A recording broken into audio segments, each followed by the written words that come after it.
할렐루야.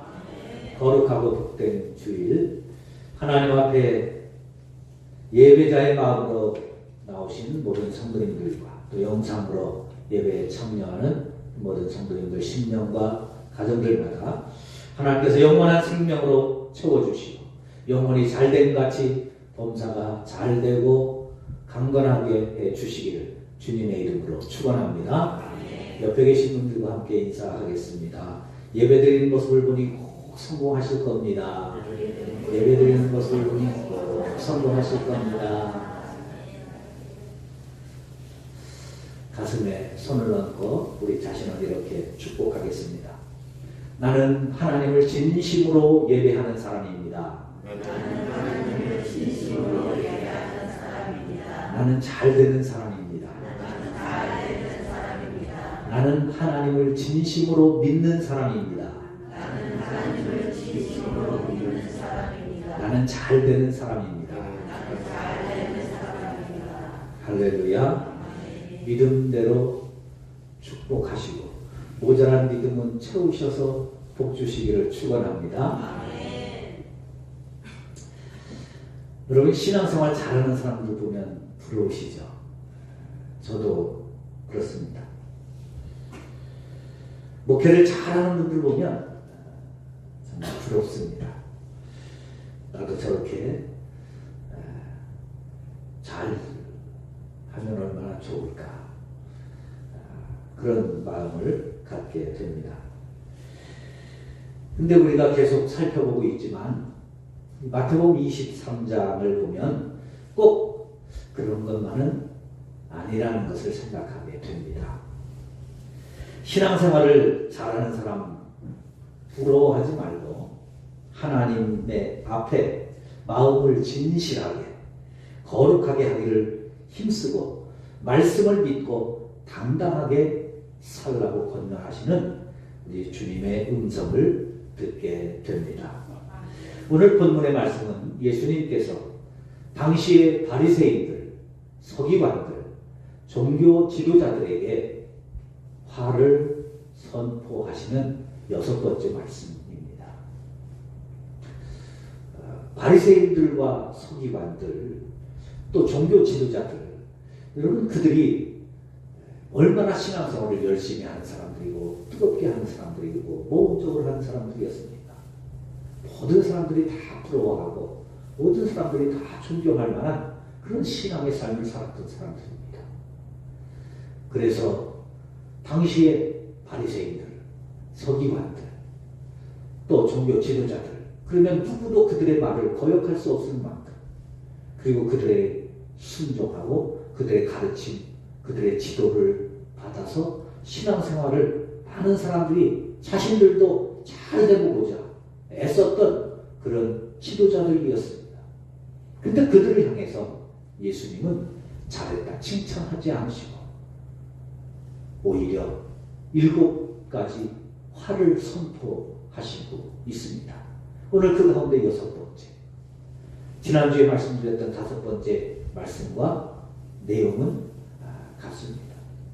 지난주에 그릇과 대접에 겉은 깨끗이 하는데 하나님 앞에 예물을 드리는 것이니 그 진설병의 그릇, 그 그릇을 얼마나 깨끗하게 했어요. 그런데 그 안은 깨끗하게 하지 못한 것처럼 그들의 마음은 탐욕으로 가득 차 있었다. 예배에는 관심 없고 제밤에만 관심 있는 것처럼 그 재물에만 탐욕을 일으키는 그릇째 책망을 하는 그 모습을 보면서 2가지를 말씀을 드렸지요. 하나님 앞에 우리 자신을, 마음을 깨끗하게 거룩하게 힘써야 된다.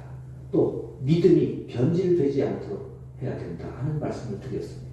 그들이 처음부터 그렇게 변한 것은 아니죠. 처음에는 안과 밖을 깨끗하게 하고 나를 구원하시고 나를 부르시고 나에게 주신 그 직분을 감사하면서 감당하기를 힘써 왔지만 그것이 시간이 가면서 감사가 무뎌지고 또 은혜가 무뎌지고 그러면서 그것이 원망으로, 불평으로. 그래서 더 많은 축복, 욕심을 갖고자 전해갔던 그들의 모습을 보면서 믿음의 변질되면 안 된다. 그리고 믿음은 늘 언제나 하나님 앞에 우리 자신을 갖고 가야 된다 하는 말씀을 드렸습니다. 오늘은 회칠한 무덤에 대해서 말씀하면서 너희들의 모습이 마치 회칠한 무덤과 같다. 그렇게 말씀을 하고 있습니다. 이 말씀을 통해서 예수님은 똑같이 말씀하죠. 겉은 아름답지만 그러나 너희의 속은 죽은 사람의 뼈가 가득하고 모든 더러운 것이 가득한 것처럼 너희들의 믿음의 모습이, 신앙의 모습이, 마음의 모습이 바로 그와 같다 하는 것을 책망을 하시면서 이제 우리에게 주시는 말씀을 하시는 거죠. 자, 그렇다면 우리는 이 말씀을 들으면서 어떻게 신앙생활을 해야 될까? 오늘도 두 가지만 말씀을 드리려고 합니다. 먼저 우리의 믿음은 사람을 돕는 신앙, 성도, 교회가 될 수 있기를 바랍니다. 우리 교회는 사람을 돕는 그런 교회. 사람을 어떻게 돕느냐? 그것은 당연히 우리는 성도로서 복음을 가진 사람으로, 천국을 가진 사람으로, 하나님을 믿는 사람으로 그렇게 도와야 되겠죠. 이 회칠한 무덤이라는 말을 하고 있는데요. 우리는 전혀 다른 문화이기 때문에 이 말씀을 잘 이해를 못하는데요. 회칠한 무덤에 대해서는 이런 게 있습니다. 그 무덤을 석회를 바르는 거예요. 석회를. 그 무덤에 석회를 바르는 이유는 두 가지입니다. 하나는 구약성경 민수기 19장 16절에 보면 이런 말씀이 있습니다. 누구든지 들에서 칼에 죽은 자나 시체나 사람의 뼈나 무덤을 만졌으면 2일 동안, 7일 동안 부정하다. 그리고 13절에서는 그렇게 말씀합니다. 누구든지 죽은 사람의 시체를 만지고 자신을 정결하게 하지 아니한 사람은 여호와의 성막을 더럽힙니다. 그가 이스라엘에서 끊어진 것은 정결하게 하는 물을 그에게 뿌리지 아니하므로 깨끗하게 되지 못하고 그 부정함이 그대로 있음입니다. 이스라엘에는 그 명절이 세 가지가 있습니다. 유월절, 오순절, 장막절이죠. 그 절기 가운데 유월절이 가장 큰 절기입니다. 우리나라는 설, 추석 명절이죠. 그런데 이 명절을 지나면서 1년을 지나면서 우리 그 조상들의 하는 벌초를 하잖아요. 벌초. 근데 이 무덤의 회치라는 것은 이 벌초의 개념이라고 생각하시면 됩니다. 무너진 무덤을 다시 보수하고 그리고 그 무덤이라는 것을 보여주기, 이제 알려주는 거예요. 그 미시나에 의하면 이스라엘은 이 6월절, 오순절, 장막절에 율법에도 나와 있죠. 반드시 예루살렘 성전에 가서 20살 이상의 남자들은 1년에 3번씩 성전에 가서 하나님 앞에 제사를 드려야 됐습니다. 근데 다른 오순절이나 장막절은 못 가도 괜찮아요. 근데 6월절은 반드시 가야 되는 거예요. 그래서 6월절이 되면 이 유대인들 남자들이 예루살렘 성전을 향해서 갑니다. 그런데 가다가 아까 읽어드린 것처럼 민수기 19장 11절에 보면 사람이 부정하게 되는 경우들이 있어요. 죽음을 가까이 하거나 무덤을 가까이 하거나 나병 환자를 가까이 하거나 이런 것들을 가까이 하면 부정하는데 한 번 부정하면 일주일이 부정합니다. 우리 코로나 겪을 때 하면 일주일 격리하잖아요. 그것처럼 부정하게 돼서 격리해야 되는 거예요. 이 당시에는 교통이 어려우니까 예루살렘 한번 방문하려면 보통 몇 주간의 계획을 가지고 가야 되는 겁니다. 6월절을 한 주 동안 절기를 지키기 위해서 가는데 가다가 부정하면 6월절 못 지키는 거예요. 그런데 부자들은 무덤을 화려하게 잘 꾸미죠. 바위를 파서 좋은 명당 자리에 바위를 파서 그 바위 안에 이제 장례를 치르게 되는데 서민들은 그렇게 할 수 없잖아요. 이스라엘은 주로 이제 땅이 석회질이니까 그걸 팝니다. 언덕 같은데 이제 비탈진들을 파면 석회질이라 공기가 닿으면 돌처럼 딱딱하게 굳어요. 그러면 그 안에 시신을 두고 장례를 치르고 위를 덮는 겁니다. 그리고 부자들은 이제 거기에 뭐 돌로 문을 만들기도 하고, 예수님의 무덤이 그렇잖아요. 아리마대 사람 요셉의 자기의 무덤을 내어드린 것처럼 그렇게 하는데, 서민들은 그냥 대충 하니까 이게 시간이 지나면서 무덤이 무너져 내리기도 하고, 그러면 평지와 같은 거예요. 그러니까 지나가는 사람은 이곳이 무덤인지 아닌지 몰라요. 무덤의 주인만 아는 거죠. 그런데 유월절을 지키기 위해서 길을 가다가 자신도 모르는 사이에 무덤을 가까이 지나갈 수 있습니다. 그래서 미시나에 의하면 반드시 유월절 한 달 전 15일부터 무덤에 사람들이 회치를 하도록 권면을 합니다. 그래서 석회가루를 물에 타서 무덤 있는 부분을 하얗게 칠할 거예요. 그리고 부자들은 이제 자기들의 가족의 묘니까 잘 예쁘게 하기 위해서 그동안 때도 타고 돌아오니까 다시 회칠로 깨끗하게 이렇게 벌초의 개념으로 하는 겁니다. 근데 첫 번째, 이 서민들이 쌓았던 이 무덤에는 길가에도 있을 수 있고, 그러니까 거기에 무덤이라는 표시로 석회를 칠해서 표시를 내주는 거예요. 이거는 우리 가족을 위한 것이기도 하지만 예배를 드리기 위해서 성전을 향해서 가는 사람들이 보라고 하는 거예요. 그들을 위해서 하는 겁니다. 여러분, 이 회칠이 예배를 드리러 가는 사람들이 부정하게 되지 않도록 도움을 주기 위해서 하는 것이라면, 우리의 신앙도 역시 이와 같은 회칠하는 사람이 되어야 되지 않겠습니까? 하나님께서 우리를 먼저 하나님의 자녀로 부르시고 택하시고 우리에게 직분을 주신 이유가 무엇입니까? 너 예수 잘 믿고 복받아서 너 혼자 잘 살다가 천국에 가거라, 그렇게 하셨을까요? 물론 그것도 있지요. 그러나 천국은 공동체입니다. 교회는 공동체입니다. 그래서 신앙생활은 혼자 하는 게 아니에요.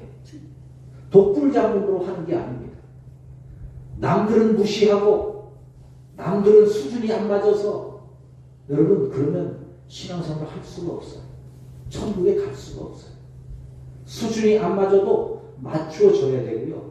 화합할 수 있어야 되고 또 조화를 이룰 수 있어야 됩니다. 그게 교회 공동체인 거예요. 우리 교회의 가장 주된 사역이 뭡니까? 우리 교회 전도 아니에요? 그러니까 그 코로나19 그 엄청난 기간에도 하루도 쉬지 않고 복음을 전하죠. 여러분, 복음 전하면서 소금도 뿌리고, 요즘 사람들도 그러더라고요. 막 때릴 듯이 달려들고 위협하고 협박하고, 뭐 요즘은 좀 덜합니다만 코로나 기간에는 전화도 많이 받았어요. 항의가 이런 시기에 전도하냐. 그러나 여러분, 전도해야 됩니다. 저는 그것을 회칠이라고 여기십니다. 불쾌할 수 있지요. 불쾌할 수 있죠. 주변에 있는 목사님들 중에도 그러더라고요. 아, 이럴 때는 좀 너무 민폐하네. 제가 그랬어요. 전도 자체가 민폐예요, 목사님. 그렇잖아요. 안 믿는 사람에게는 전도 자체가 민폐지.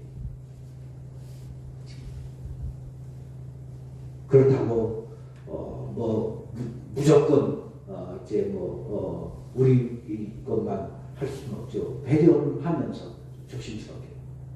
그래서 이제 항의하는 사람들을 제가 다 설명합니다.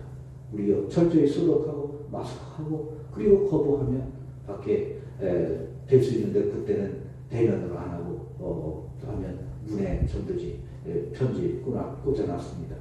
한번 확인해 보세요. 마스크 이제 놓고 갑니다.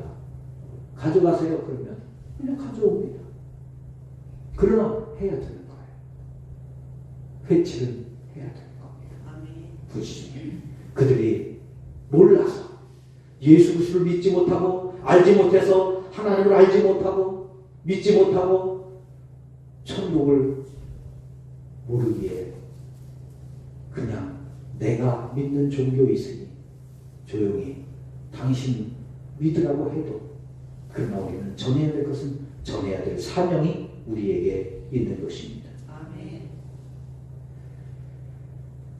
그렇게 끊임없이 우리는 다른 사람을 위해서 타인을 위해서 회치라는 믿음으로 살아가는 우리 교회가 되실 수 있기를 바랍니다. 아멘.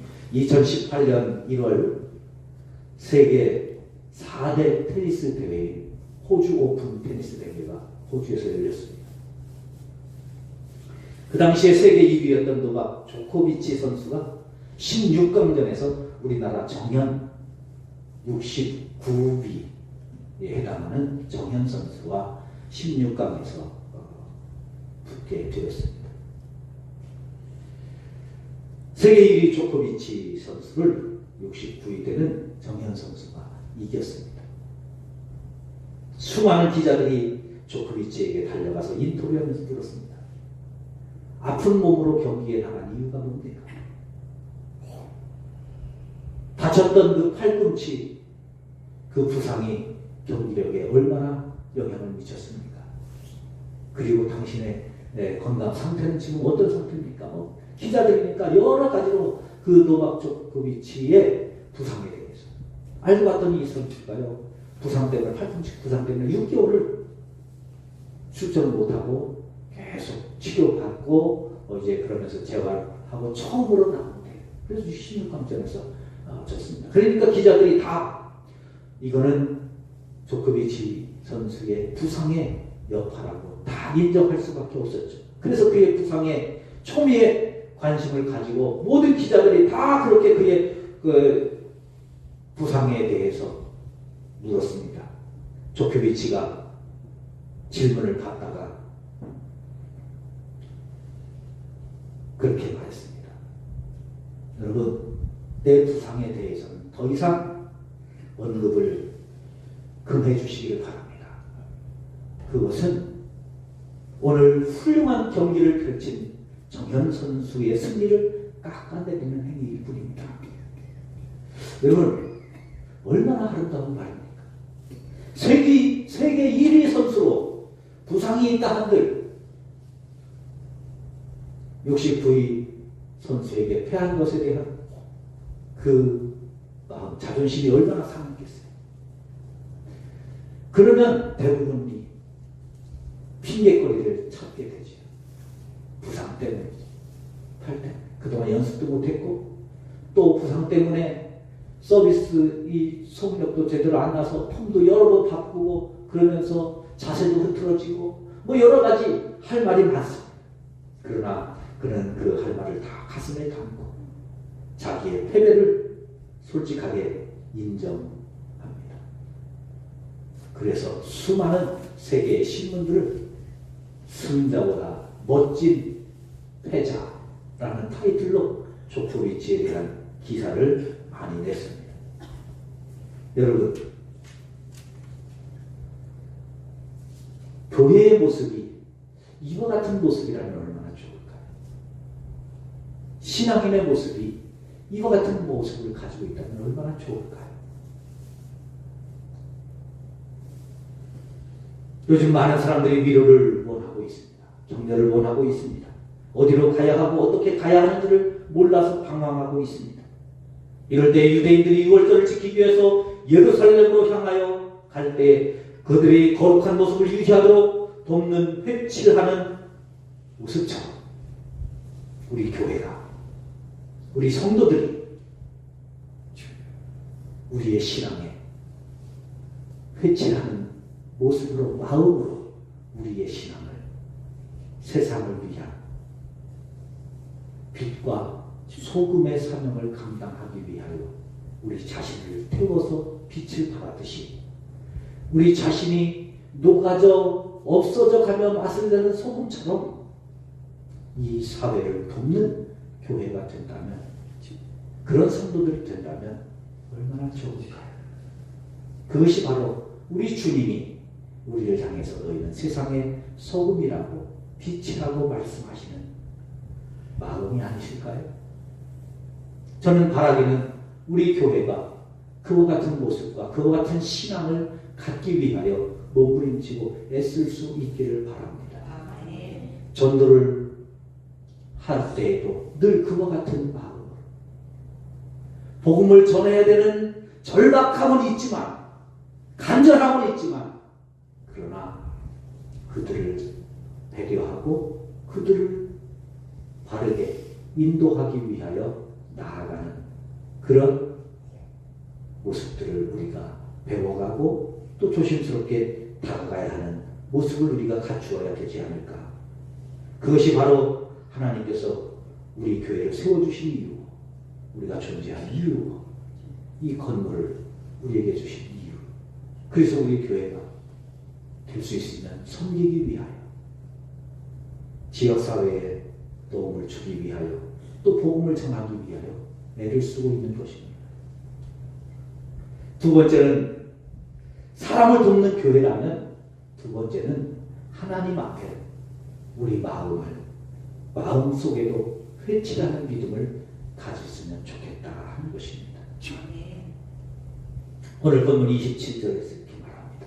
화 있을진저 외식하는 서기관들과 바리새인들이여, 너희들은 회칠한 무덤 같으니 겉으로는 아름답게 보이나 그 안에는 죽은 사람의 뼈와 모든 더러운 것이 가득하도다.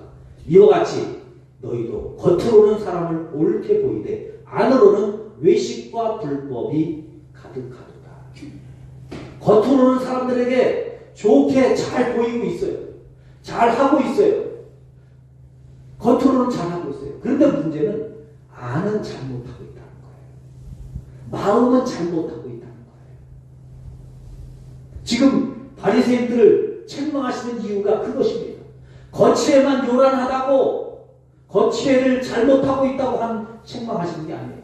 겉에도 잘하고 있지만 그러나 한 가지 빼놓았다는 거예요.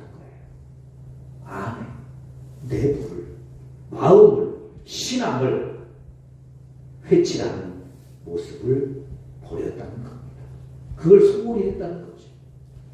여러분, 신앙생활은 겉이 중요할까요? 속이 중요할까요? 이렇게 물으면 속이 중요합니다. 걸려드는 거예요.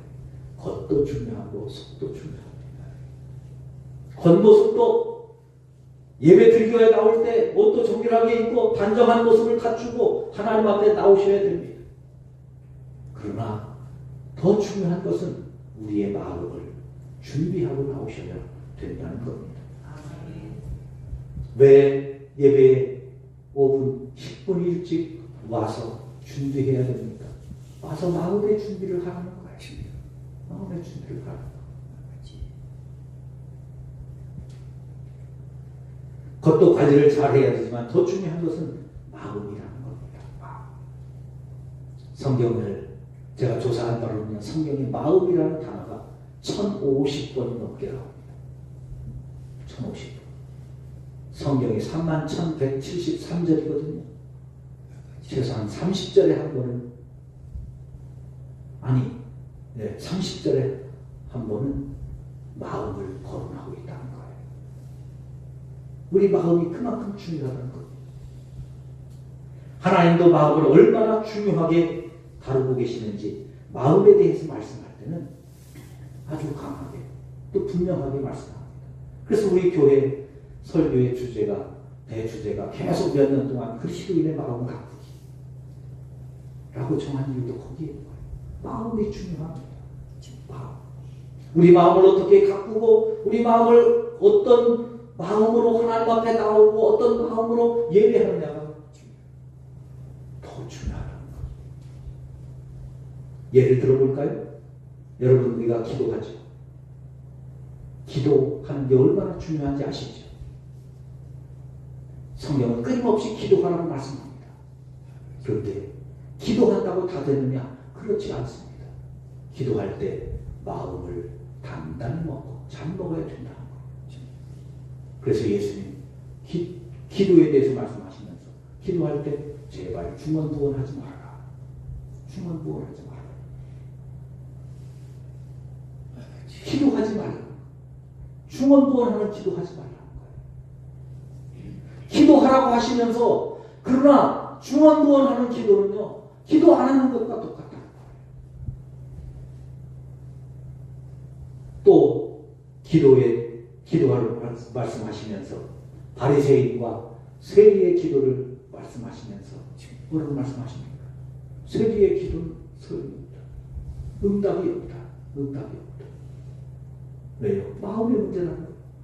바리새인은 나는 저 죄인과 같지 않고 하나님 앞에 일주일에 2번씩 금식하고 하루에 3번씩 기도하고 뭐 11조를 드리고 철저하게 이렇게 하나님 그런 기도 소용이 없다는 거예요. 마음을 가꾸지 않는 기도는 이방인의 기도처럼 응답이 되지 않는다는 거예요. 또 기도할 때 정욕을 위해서 기도하는 거 하지 말라는 거예요. 방향이 잘못되면 마음이 잘못된 기도는 차라리 하지 마라. 왜요? 겉에만 회칠하는 기도라는 거예요. 소용이 없다는 거예요. 기도뿐이겠어요? 헌금은 어떻습니까? 누가복음 21장에 보면 예수님께서 가난한 과부가 헌금하는 거 보셨습니다. 2렙돈 헌금합니다. 2렙돈. 당시의 렙돈은요, 당시 사용하던 화폐의 최저 단위입니다. 요즘 우리나라로 이야기하면 1원, 뭐 1원짜리는 안 쓰니까 10원, 10원짜리도 안 쓰니까 100원이라고 합시다. 그러면 200원 드릴 거예요. 100원짜리 2개 드릴 거예요. 오늘 우리가 쓰는 최소의 화폐 단위 100원. 그런데 예수님께서 그 가난한 과부가 드리는 그 2렙돈 보시면서 오늘 수많은 부자들이 와서 헌금하는 모든 사람들이 드릴 것보다 가장 많이 드렸다. 그렇게 인정하시죠. 여러분, 유대인들의 헌금 단위는 우리가 좀 다릅니다. 아시죠? 사도행전 5장에 보세요. 아나니아와 삽비라는 어떻게 합니까? 헌금을 재산을 팔아서 헌금합니다. 그런데 그 가난한 2렙돈이 뭐가 그렇게 클까? 다른 사람들은 아이고 무시했을 수도 있어요. 그러나 가장 크게 보십니다. 왜요? 아나니아와 삽비라는 재산을 팔아서 드렸지만 그들의 마음이 들지 않았습니다. 그의 마음이 참된 신앙과 경배가 없었어요. 하나님이 안 받으시잖아요. 심지어 안 받으실 뿐만 아니라 어떻게 하십니까?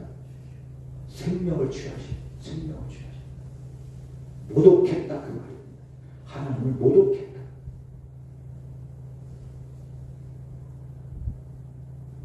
기도와 헌금뿐이겠습니까? 성경 공부, 봉사, 구제, 헌신.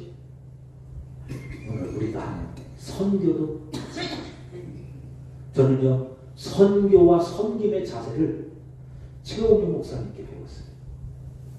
지금 나와서 대하신 것 같은데 제가 한 20여 년 된 것 같은데요. 그때 김포의 복된 교회라고 하시면서 이분이 작은 교회 연합 무슨 세미나를 하는데 제가 한번 거기에 갔는데 그때 인도네시아에 그 지진이 일어나서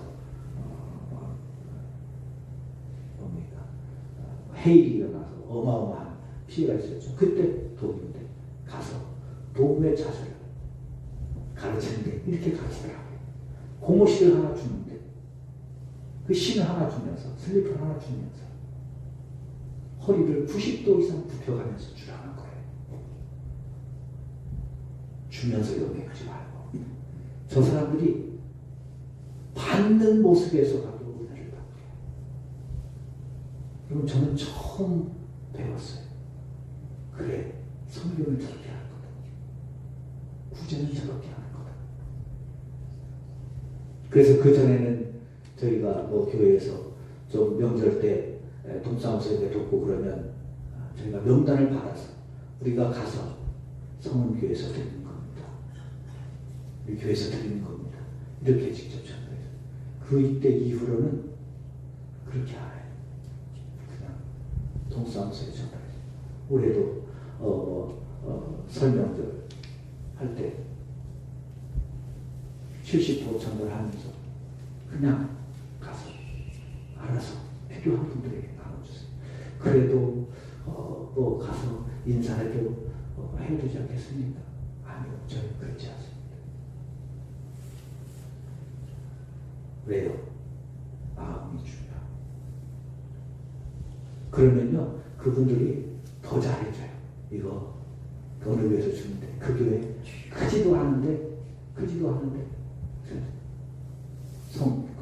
당신을 위해서 준다. 그분들이 다 해주더라고요. 사랑하는 성도 여러분, 우리는 사람들 앞에서 다른 사람을 구원하기 위한 마음의 회치를 해야 됩니다. 하나님 앞에 우리 자신을 돌아보며 우리의 믿음을 정결하게 하는 마음의 회치를 해야 합니다. 마음을 바꿔야 됩니다. 마음을 변화되어야 합니다.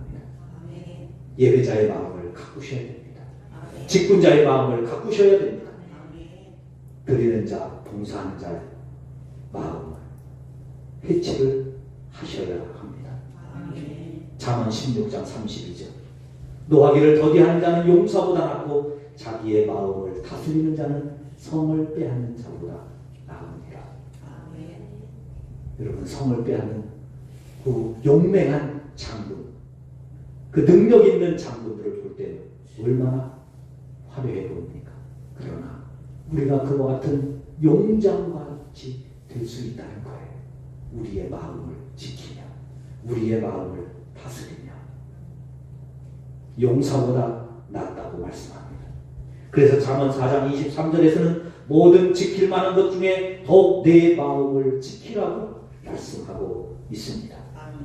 사랑하는 성도 여러분, 우리의 믿음 생활을 통해서 우리의 마음을 다시 한번 점검해 보십시다. 말씀을 비추어서 하나님의 기대와 하나님이 부르신 뜻을 따라서 우리의 마음을 어떻게 가꾸어서 나는 지금 어떠한 모습으로 예배자가 될 것인가? 오늘 나는 우리 회사에서, 우리 가게에서 어떤 마음으로 살아가야 될 것인가를 기억하면서 이번 한 주간 동안 우리의 마음에 회칠하는 신앙으로 살아가므로 우리의 겉모습뿐만 아니라 마음까지도 하나님 앞에 인정받는 믿음이 되도록 우리 함께 달려나가실 수 있게 되시기를 주님의 이름으로